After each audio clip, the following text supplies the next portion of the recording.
Hi friends, welcome back to our channel. ನಾನು ನಿಮ್ಮ ಶಿಲ್ಪ. Friends, ನಾನು ಇವತ್ತಿನ ವಿಡಿಯೋದಲ್ಲಿ ಲೆಹೆಂಗಾ ಕಟ್ಟಿಂಗು ಯಾವ ಥರ ಮಾಡ್ಕೊಳ್ಳೋದಂತ ತೋರಿಸ್ಕೊಡ್ತಾ ಇದ್ದೀನಿ. ಫ್ರೆಂಡ್ಸ್, ನೀವಿನ್ನೂ ನಮ್ಮ ಚಾನಲ್ಗೆ ಸಬ್ಸ್ಕ್ರೈಬ್ ಆಗಿಲ್ಲ ಅಂದರೆ ಈ ಕೂಡಲೇ ಸಬ್ಸ್ಕ್ರೈಬ್ ಆಗಿ, ಹಾಗೆ ಪಕ್ಕದಲ್ಲಿ ಬರೋ ಬೆಲ್ ಐಕನ್ನ ಆನಲ್ಲಿ ಇಟ್ಕೊಳ್ಳಿ.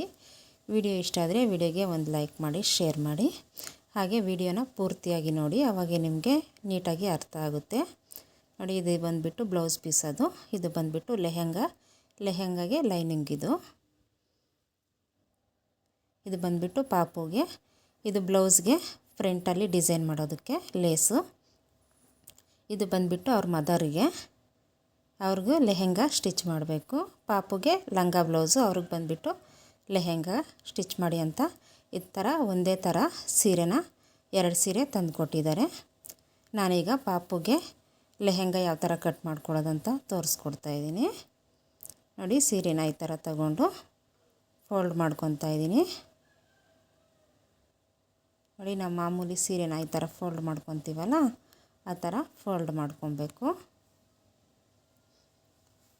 ಈ ಥರ ಫೋಲ್ಡ್ ಮಾಡಿಕೊಂಡು ನಮಗೆ ಇದಕ್ಕೆ ಮೆಜರ್ಮೆಂಟ್ ಬಂದುಬಿಟ್ಟು ಸೊಂಟದ ಮೆಜರ್ಮೆಂಟು, ಸೊಂಟದ ಸುತ್ತಳತೆ ಮತ್ತು ಉದ್ದ ಎಷ್ಟು ಅಂತ ಮೆಜರ್ಮೆಂಟ್ ತಗೊಂಡ್ರೆ ಸಾಕು, ನಾವು ಕಟ್ ಮಾಡ್ಕೊಬೋದು. ಈಗ ನಾವು ಉದ್ದನ ಮಾರ್ಕ್ ಮಾಡ್ಕೊಬೇಕು. ಉದ್ದ ನಮಗೆ ಎಷ್ಟು ಉದ್ದ ಬೇಕು ಅಂತ ಅಳತೆ ತಗೊಂಡಿರ್ತೀವಲ್ಲ, ಅದರಲ್ಲಿಂದ 2 ಇಂಚ್ ಮಾತ್ರ ಕಮ್ಮಿ ಮಾಡಿಕೊಂಡು ಮಾರ್ಕ್ ಮಾಡ್ಕೊಬೇಕು. 2 ಇಂಚ್ ಏನಕ್ಕೆ ಅಂತಂದರೆ ಮೇಲ್ಗಡೆ ಬೆಲ್ಟ್ ಬರುತ್ತಲ್ಲ, ಅದಕ್ಕೆ 2 ಇಂಚ್ ಕಮ್ಮಿ ಮಾಡ್ಕೊಬೇಕು. ಆ ಟಚ್ಚಿಂಗಿಗೆ 2 ಇಂಚ್ ಕಮ್ಮಿ ಮಾಡಿದಾಗ ಎಷ್ಟು ಮೆಜರ್ಮೆಂಟ್ ಬರುತ್ತೋ ಅದಕ್ಕೆ ಒಂದು 1/2 ಇಂಚ್ ಸೇರಿಸ್ಕೊಂಡು ಕಟ್ ಮಾಡ್ಕೊಳ್ಳಿ. 1/2 ಇಂಚ್ ಏನಕ್ಕೆ ಅಂತಂದರೆ ಮೇಲ್ಗಡೆ ಬೆಲ್ಟ್ ಅಟ್ಯಾಚ್ ಮಾಡೋದಕ್ಕೋಸ್ಕರ, ಕಚ್ಚಾಗೋಸ್ಕರ 1/2 ಇಂಚು. ಇನ್ನು ಕೆಳಗಡೆ ಏನು ಕಚ್ಚಾಗೇನು ಬೇಕಾಗಲ್ಲ, ಯಾಕೆಂದರೆ ಕೆಳಗಡೆ ಬಾರ್ಡರ್ ಇರುತ್ತಲ್ಲ, ಅದನ್ನೇ ನಾವು ಸ್ಟಿಚ್ ಮಾಡೋ ಅವಶ್ಯಕತೆ ಇರಲ್ಲ. ಈಗ ನಾನು ಫುಲ್ಲು ಲೆಂತು ಎಷ್ಟಿದೆ ಅಷ್ಟೂ ತಗೊತಾ ಇದ್ದೀನಿ, ಬಾರ್ಡರ್ ಮಾತ್ರ ಕಟ್ ಮಾಡ್ತಾಯಿದ್ದೀನಿ. ಇವರು ಕೆಳಗಡೆ ನಮಗೆ ಸೆಂಟ್ರಲ್ಲಿ ಎಷ್ಟು ಮೆಜರ್ಮೆಂಟ್ ಬರುತ್ತೋ ಅಷ್ಟು ಬಿಟ್ಬಿಟ್ಟು ಸೆಂಟ್ರಲ್ಲಿ ಮಿಕ್ಕಿರೋ ಬಟ್ಟೆನ ಫೋಲ್ಡ್ ಮಾಡಿ ಸ್ಟಿಚ್ ಹಾಕಿ ಪಾಪು ದೊಡ್ಡದಾದಾಗ ಓಪನ್ ಮಾಡ್ಕೊತೀವಿ ಅಂತ ಹೇಳಿದ್ದಾರೆ. ಅದಕ್ಕೇ ಕಟ್ ಮಾಡ್ಕೊಂಡಿದ್ದು. ಆ ಥರ ಕಟ್ ಮಾಡಿಕೊಂಡು ಈಗ ಬೆಲ್ಟು ಎಷ್ಟು ನಮಗೆ ಸೊಂಟದ ಮೆಜರ್ಮೆಂಟ್ ಇರುತ್ತೋ ಅದಕ್ಕೆ 5 ಇಂಚ್ ಸೇರಿಸ್ಕೊಂಡು ನಾವು ಉದ್ದ ತಗೊಬೇಕು. ಸುತ್ತಳತೆ, ಬೆಲ್ಟ್ ಸುತ್ತಳತೆ ನಮ್ಗೆ ಸೊಂಟದ ಸುತ್ತಳತೆ ಎಷ್ಟಿರುತ್ತೋ ಅದಕ್ಕೆ 5 ಇಂಚ್ ಸೇರಿಸ್ಕೊಂಡು ತಗೊಂಡಿದ್ದೀನಿ. ಈಗ ಅಗಲ ಬಂದುಬಿಟ್ಟು 5 ಇಂಚ್ ತಗೊಬೇಕು. 5 ಇಂಚ್ ನೋಡಿ, ಈ ಥರ ಫೋಲ್ಡ್ ಮಾಡಿ ಸ್ಟಿಚ್ ಹಾಕಿದಾಗ 1 ಇಂಚ್ ಕಮ್ಮಿ ಆಗುತ್ತೆ. ಇನ್ನು 2 ಇಂಚ್ ನಮಗೆ ಬೆಲ್ಟು ಬರುತ್ತೆ. ಆದ ಕಾರಣ 5 ಇಂಚಿಗೆ ಮಾರ್ಕ್ ಮಾಡ್ಕೊಳ್ಳಿ. ಅಗಲ ಬಂದುಬಿಟ್ಟು ಈ ಥರ 5 ಇಂಚಿಗೆ ಮಾರ್ಕ್ ಮಾಡಿಕೊಂಡು ಸೊಂಟದ ಸುತ್ತಳತೆ ಎಷ್ಟು ರೆಡಿ ಬರುತ್ತೋ ಅದಕ್ಕೆ 5 ಇಂಚು ಸೇರಿಸ್ಕೊಳ್ಳಿ. 5 ಇಂಚ್ ಏನಕ್ಕೆ ಎಕ್ಸ್ಟ್ರಾ ಅಂತಂದರೆ ಆ ಕಡೆ ಈ ಕಡೆ ಫೋಲ್ಡಿಂಗಿಗೆ 2 ಇಂಚ್ ಹೋಗುತ್ತೆ. ಇನ್ನು 3 ಇಂಚ್ ಬಂದುಬಿಟ್ಟು ನಮಗೆ ಉಕ್ಸ್ ಹಾಕ್ಕೊಳ್ಳೋದಕ್ಕೆ ಬೇಕಾಗುತ್ತೆ. ಆ ಕಾರಣ 5 ಇಂಚ್ ಎಕ್ಸ್ಟ್ರಾ ತೊಗೊಂಡ್ರೆ ನಮಗೆ ಇನ್ನು 3 ಇಂಚು ಎಕ್ಸ್ಟ್ರಾ ಬರುತ್ತೆ. ನೋಡಿ, ಈ ಥರ ಬೆಲ್ಟ್ನ ನೋಡಿ ನಮಗೆ ಈ ಥರ ಫೋಲ್ಡ್ ಮಾಡಿದಾಗ ಈ ಥರ ಸ್ಟಿಚ್ಚಿಂಗಿಗೆ 1 ಇಂಚ್ ಹೋದಾಗ ನಮಗೆ 2 ಇಂಚ್ ಕರೆಕ್ಟಾಗಿ ಅಗಲ ಬರುತ್ತೆ ಬೆಲ್ಟು. ಈಗ ಮೇಲ್ಗಡೆ ಕಟ್ ಮಾಡಿದ್ವಲ್ಲ ಬಾರ್ಡರು, ಅದನ್ನು ಇದಕ್ಕೆ ನಮಗೆ ಸೊಂಟಕ್ಕೆ ಕ್ಯಾನ್ವಾಸ್ ಕಟ್ ಮಾಡ್ಕೊಂಡಿರ್ತೀವಲ್ಲ ಅದೆಷ್ಟಿರುತ್ತೋ ಅಷ್ಟು ಅಗಲಕ್ಕೇ ಈ ಥರ ಕಟ್ ಮಾಡ್ಕೊಬೇಕು. ಹಾಗೆ ಇದಕ್ಕೆ ಲೈನಿಂಗ್ನ ಕಟ್ ಮಾಡ್ಕೊಬೇಕು. ಲೈನಿಂಗ್ ಬಂದುಬಿಟ್ಟು ಲೆಹೆಂಗಾ ಕಟ್ ಮಾಡಾದಮೇಲೆ ಅದರಲ್ಲಿ ಮಿಕ್ಕಿರೋ ಬಟ್ಟೆನಲ್ಲಿ ಕಟ್ ಮಾಡ್ಕೊಳ್ಳೋಣ. ಈಗ ಲೈನಿಂಗು ಕಟ್ ಮಾಡ್ಕೊಳ್ಳೋಣ. ಲೆಹೆಂಗಾಗೆ ಲೈನಿಂಗ್ನ ತಗೊಂಡು ಈ ಥರ ನೋಡಿ, ಈ ಥರ ಸೆಂಟ್ರಿಗೆ ಫೋಲ್ಡ್ ಮಾಡ್ಕೊಬೇಕು. ಈ ಥರ ಒಂದು ಫೋಲ್ಡಿಂಗ್ ಮಾಡ್ಕೊಳ್ಳಿ ಸೆಂಟ್ರಿಗೆ. ಈ ಥರ ಫೋಲ್ಡಿಂಗ್ ಮಾಡಿಕೊಂಡು ಈಗ ಇದನ್ನು ನಾವು ಈ ಥರ ಕ್ರಾಸಾಗಿ ಫೋಲ್ಡಿಂಗ್ ಹಾಕ್ಕೊಬೇಕು. ಸಮೋಸ ಫೋಲ್ಡಿಂಗು ಅಂತಾರಲ್ಲ, ಆ ಥರ ಹಾಕ್ಕೊಳ್ಳಿ. ನಾವು ಪುಷ್ಪಕ್ ಪ್ಯಾಂಟಿಗೆಲ್ಲ ಹಾಕ್ಕೊತೀವಲ್ಲ ಆ ಥರ ಫೋಲ್ಡಿಂಗ್ ಹಾಕ್ಕೊಬೇಕು. ಇದಕ್ಕೆ ನೋಡಿ, ಈ ಥರ ಹಾಕ್ಕೊಂಡು ನೀಟಾಗಿ ಫ್ಲಾಟ್ ಮಾಡ್ಕೊಳ್ಳಿ. ಎಡ್ಜಸ್ಸು ಸಮವಾಗಿ ಈ ಥರ ಇಟ್ಕೊಬೇಕು. ಈ ಥರ ಇಟ್ಕೊಂಡು ಸೊಂಟದ ಮೆಜರ್ಮೆಂಟ್ ಇರುತ್ತಲ್ಲ, ಸೊಂಟದ ಮೆಜರ್ಮೆಂಟು ಎಷ್ಟಿರುತ್ತೋ ಅದನ್ನು 4 ಭಾಗವಾಗಿ ಡಿವೈಡ್ ಮಾಡ್ಕೊಬೇಕು. ಈ ಥರ 4 ಭಾಗವಾಗಿ ಡಿವೈಡ್ ಮಾಡಿಕೊಂಡು 4ನೇ ಭಾಗ ಎಷ್ಟು ಬರುತ್ತೋ ಅದನ್ನು ಈ ಥರ ಮಾರ್ಕ್ ಮಾಡ್ಕೊಬೇಕು. ನೋಡಿ, ಎಲ್ಲಿಗೆ ನಮ್ಗೆ ಕರೆಕ್ಟಾಗಿ ಬರುತ್ತೋ ಅಲ್ಲಿಗೆ ಈ ಥರ ಮಾರ್ಕ್ ಮಾಡ್ಕೊಳ್ಳಿ. ಈ ಥರ ಮಾರ್ಕ್ ಮಾಡಿಕೊಂಡು ಈಗ ಆ ಮಾರ್ಕಿಂದ ಕೆಳಗಡೆಗೆ ನಾವು ಲೆಂತ್ನ ಡ್ರಾ ಮಾಡ್ಕೊಬೇಕು. ಲೆಂತ್ ಬಂದುಬಿಟ್ಟು ಮೇನ್ ಪೀಸ್ ನಾವು ಎಷ್ಟು ಕಟ್ ಮಾಡ್ಕೊಂಡಿರ್ತೀವೋ ಅದಕ್ಕಿಂತ 2 ಇಂಚು ಅಥವಾ 3 ಇಂಚು ಕಮ್ಮಿ ಕಟ್ ಮಾಡ್ಕೊಳ್ಳಿ.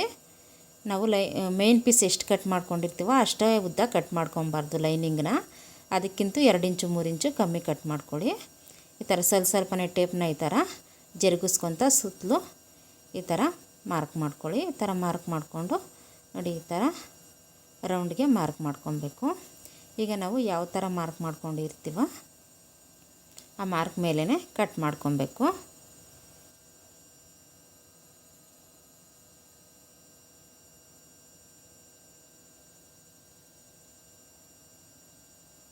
ಇಲ್ಲಿ ಕೆಳಗಡೆ ಸ್ವಲ್ಪ ಬಟ್ಟೆ ಕಮ್ಮಿ ಬರುತ್ತೆ, ಅದನ್ನು ನಾವು ಮತ್ತೆ ಎಕ್ಸ್ಟ್ರಾ ಪೀಸ್ನ ಕಟ್ ಮಾಡಿಕೊಂಡು ಜಾಯಿಂಟ್ ಮಾಡ್ಕೊಬೇಕು.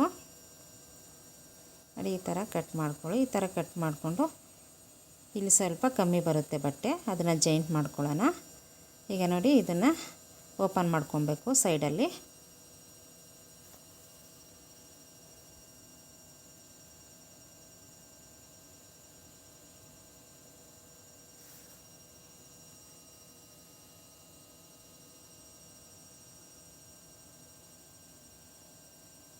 ಈ ಥರ ಓಪನ್ ಮಾಡಿಕೊಂಡು ಈಗ ಕೆಳಗಡೆ ನಮಗೆ ಸ್ವಲ್ಪ ಕಮ್ಮಿ ಇದೆಯಲ್ಲ, ಅದನ್ನು ಈಗ ಕಟ್ ಮಾಡ್ಕೊಳ್ಳೋಣ. ನೋಡಿ, 2 ಪೀಸ್ಗೆ ಮಾತ್ರ ಕಮ್ಮಿ ಇದೆ. ಈಗ ಕೆಳಗಡೆ ಮಿಕ್ಕಿರೋ ಪೀಸ್ನ ತಗೊಂಡು ಈ ಥರ ಇಟ್ಕೊಬೇಕು. ಒಂದು 1/2 ಇಂಚು ಮೇಲಕ್ಕೆ ಇಟ್ಕೊಳ್ಳಿ, ಅಟ್ಯಾಚಿಂಗಿಗೆ ಬೇಕಾಗುತ್ತಲ್ಲ, ಆದ ಕಾರಣ ಒಂದು 1/2 ಇಂಚು ಬಟ್ಟೆ ಮೇಲಕ್ಕೆ ಇಟ್ಕೊಂಡು ಪೀಸ್ನ ಈಗ ನಾವು ಯಾವ ಥರ ಫಸ್ಟೇ ಕಟ್ ಮಾಡ್ಕೊಂಡಿರ್ತೀವಲ್ಲ ಅದೇ ಥರನೇ ಕಟ್ ಮಾಡ್ಕೊಬೇಕು.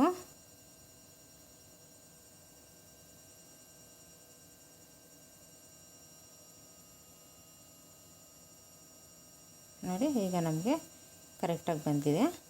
ಅಟ್ಯಾಚಿಂಗ್ ಮೇಲಕ್ಕೆ ಒಂದು 1/2 ಇಂಚ್ ಇಟ್ಕೊಂಡಿದ್ವಲ್ಲ, ಅದು ಅಟ್ಯಾಚಿಂಗ್ಗೆ ಹೋಗುತ್ತೆ. ಇವಾಗ ನಮ್ಗೆ ಕರೆಕ್ಟಾಗಿ ಬರುತ್ತೆ, ರೆಡಿ ಆಗೋಷ್ಟರಲ್ಲಿ ಕರೆಕ್ಟಾಗಿ ಬರುತ್ತೆ. ನೋಡಿ, ನಮಗೆ ಲೈನಿಂಗು ಈ ಥರ ಬರುತ್ತೆ. ನೋಡಿ, ಗೇರ ಎಷ್ಟು ಚೆನ್ನಾಗಿ ಬಂದಿದೆ. ಈ ಥರ ಕಟ್ ಮಾಡಿಕೊಂಡ್ರೆ ನಮಗೆ ಗೇರ ಚೆನ್ನಾಗಿ ಬರುತ್ತೆ.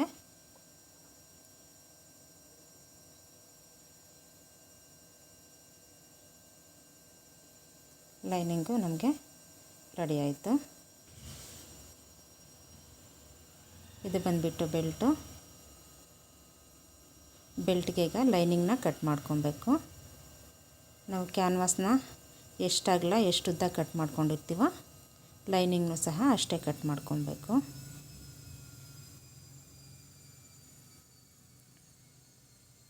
ನೋಡಿ, ಈ ಥರ ಇಟ್ಕೊಂಡು ಸ್ವಲ್ಪ ಅಟ್ಯಾಚಿಂಗಲ್ಲಿ ಜಾಯಿಂಟ್ ಮಾಡ್ಕೊಳೋಕ್ಕೆ ಒಂದು 1/2 ಇಂಚ್ ಬಿಟ್ಬಿಟ್ಟು ಈಗ ಕ್ಯಾನ್ವಾಸ್ ಎಷ್ಟಿರುತ್ತೋ ಅಷ್ಟನ್ನು ಮಾರ್ಕ್ ಮಾಡ್ಕೊಬೇಕು. ನೀಟಾಗಿ ಈ ಥರ ಫ್ಲಾಟ್ ಮಾಡಿಕೊಂಡು ಮಾರ್ಕ್ ಮಾಡ್ಕೊಳ್ಳಿ.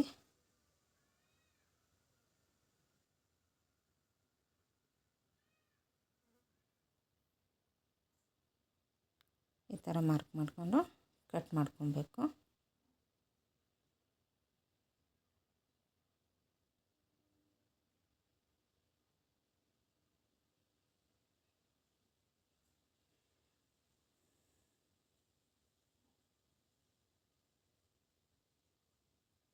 ಈಗ ನಮಗೆ ನೋಡಿ, ಕ್ಯಾನ್ವಾಸು ಲೈನಿಂಗ್ನ ಈ ಥರ ಜಾಯಿಂಟ್ ಮಾಡಿಕೊಂಡ್ರೆ ನಮಗೆ ಕ್ಯಾನ್ವಾಸು ಎಷ್ಟು ಉದ್ದ ಇದೆಯೋ ಅಷ್ಟು ಉದ್ದ ಬರುತ್ತೆ.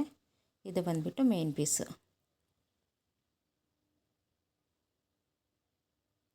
ನೋಡಿ, ಇದು ಬಂದುಬಿಟ್ಟು ಲೆಹೆಂಗಾಗೆ ಮೇನ್ ಪೀಸು. ಇದು ಬಂದುಬಿಟ್ಟು ಲೈನಿಂಗು. ಇದು ಬಂದುಬಿಟ್ಟು ಬೆಲ್ಟು. ಇಷ್ಟು ನಮಗೆ ಲೆಹೆಂಗಾಗೆ ಕಟಿಂಗ್ ಮಾಡಿಕೊಂಡ್ರೆ ಸ್ಟಿಚ್ ಮಾಡ್ಕೊಳ್ಳೋದಕ್ಕೆ ರೆಡಿಯಾಗುತ್ತೆ. ನೋಡಿ, ಫುಲ್ ರೆಡಿ ಆದಮೇಲೆ ಲಂಗ ನಮಗೆ ಈ ಥರ ಬರುತ್ತೆ. ಸ್ಟಿಚ್ಚಿಂಗ್ ಬಂದುಬಿಟ್ಟು ನಾನು ನೆಕ್ಸ್ಟ್ ವಿಡಿಯೋದಲ್ಲಿ ತೋರಿಸ್ತೀನಿ. ಎಲ್ಲ ಒಂದೇ ವಿಡಿಯೋದಲ್ಲಾದರೆ ವಿಡಿಯೋ ಲೆಂತ್ ಆಗಿಬಿಡುತ್ತೆ. ವಿಡಿಯೋ ಇಷ್ಟ ಆದರೆ ವಿಡಿಯೋಗೆ ಒಂದು ಲೈಕ್ ಮಾಡಿ, ಹಾಗೆ ಶೇರ್ ಮಾಡಿ.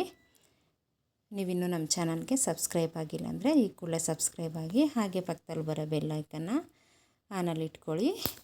ವಿಡಿಯೋ ನೋಡಿದ್ದಕ್ಕಾಗಿ ಎಲ್ಲರಿಗೂ ಧನ್ಯವಾದಗಳು. ಮತ್ತೊಂದು ವಿಡಿಯೋದಲ್ಲಿ ಸಿಗೋಣ. ಅಲ್ಲಿವರೆಗೂ ಬಾಯ್.